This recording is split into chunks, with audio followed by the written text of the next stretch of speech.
കുമ്പളയിൽ Palestine ഐക്യദാർഢ്യമായും വിലക്കിയ അധ്യാപകരുടെ നടപടിയിൽ തെറ്റില്ലെന്ന report. കലോത്സവ മാനുവലിന് വിരുദ്ധമെന്ന് തോന്നിയതിനാലാണ് അധ്യാപകർ തടഞ്ഞതെന്നാണ് അധ്യാപകരെ വെള്ളപൂശിയുള്ള റിപ്പോർട്ടിൽ പറയുന്നത്. DDയുടെ റിപ്പോർട്ട് പൊതുവിദ്യാഭ്യാസ ഡയറക്ടർക്ക് കൈമാറി.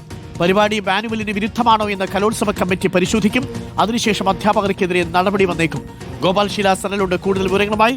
ഗോപാൽ ശിലാസനൽ, പലസ്തീൻ വിഷയം മൈമായി അവതരിപ്പിക്കാൻ കഴിയില്ല എന്ന് എങ്ങനെയാണ് കലോത്സവ മാനുവലിൽ വരിക?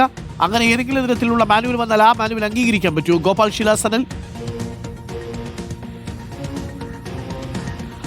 ഒരിക്കലുമില്ല എന്ന് തന്നെയാണ് ഡോക്ടർ അരുൺ നമുക്ക് ഈ ഘട്ടത്തിൽ പറയാൻ സാധിക്കുക. അത് തന്നെയാണ് സർക്കാരിൻ്റെയും പൊതുവിദ്യാഭ്യാസ ഡയറക്ടറേറ്റിൻ്റെയും ഈ വിഷയത്തിലെ നിലപാട്. അപ്പോഴും ഈ കുമ്പളയിലെ സ്കൂൾ അധികൃതരുടെ ഭാഗത്ത് നിന്ന് വീഴ്ച ഉണ്ടായിട്ടില്ല എന്ന തരത്തിലേക്കുള്ളൊരു നിലപാടാണ് കാസർഗോഡ് DD എടുത്തിരിക്കുന്നത് എന്ന് സംബന്ധിച്ച് നമുക്ക് വിവരം ലഭിക്കുന്നുണ്ട്. ഈ സ്കൂളിൽ മൈം തടഞ്ഞതുമായി ബന്ധപ്പെട്ട് ഇന്നലെ വൈകുന്നേരത്തോടു കൂടി തന്നെ കാസർഗോഡ് DD പൊതുവിദ്യാഭ്യാസ ഡയറക്ടർക്ക് റിപ്പോർട്ട് കൈമാറിയിട്ടുണ്ട്. DD നൽകിയ ഈ റിപ്പോർട്ടിൽ പറയുന്നത് കലോത്സവ മാനുവലിന് വിരുദ്ധമാണ് എന്ന് തോന്നിയതിനാലാണ് അധ്യാപകർ ഈ മൈം അവതരിപ്പിക്കുന്നത് തടഞ്ഞത് എന്നാണ്. അതായത് സ്കൂൾ അധികൃതർക്കോ അധ്യാപകർക്കോ വീഴ്ച പറ്റിയിട്ടില്ല എന്ന് പരോക്ഷമായിട്ടെങ്കിലും അവരെ വെള്ളപൂശുന്ന തരത്തിലേക്കുള്ള റിപ്പോർട്ടാണ് കാസർഗോഡ് DD പൊതുവിദ്യാഭ്യാസ ഡയറക്ടർക്ക് കൈമാറിയിട്ടുള്ളത്. എന്നാൽ പൊതുവിദ്യാഭ്യാസ ഡയറക്ടറേറ്റിന്റെ നിലപാട് അങ്ങനെയല്ല.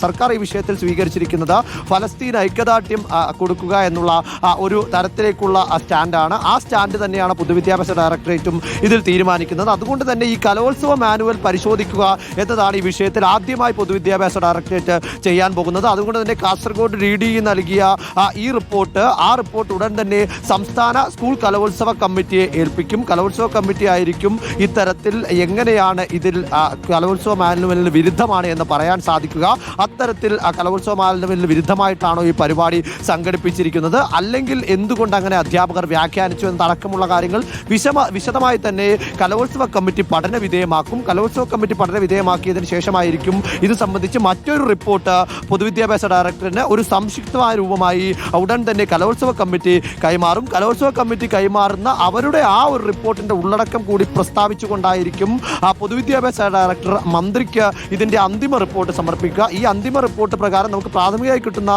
ഒരു വിവരം ഇതിൽ സ്കൂൾ അധികൃതർക്ക് കാര്യമായ വീഴ്ച പറ്റിയെന്ന തരത്തിലേക്ക് തന്നെയാണ് സർക്കാരും മന്ത്രിയും പൊതുവിദ്യാഭ്യാസ ഡയറക്ടറേറ്റും വിലയിരുത്തുന്നത്. അതുകൊണ്ട് തന്നെ നടപടിക്ക് അപ്പുറത്തേക്ക് നമുക്ക് ഈ ഘട്ടത്തിൽ ഒന്നും പ്രതീക്ഷിക്കേണ്ടതില്ല. പക്ഷേ ഇതിനൊരു ഔദ്യോഗിക സ്വഭാവമുണ്ട്. ഔദ്യോഗികമായിട്ടുള്ള കാര്യങ്ങൾ നടത്തി പൂർത്തിയാക്കേണ്ടതായിട്ടുണ്ട്.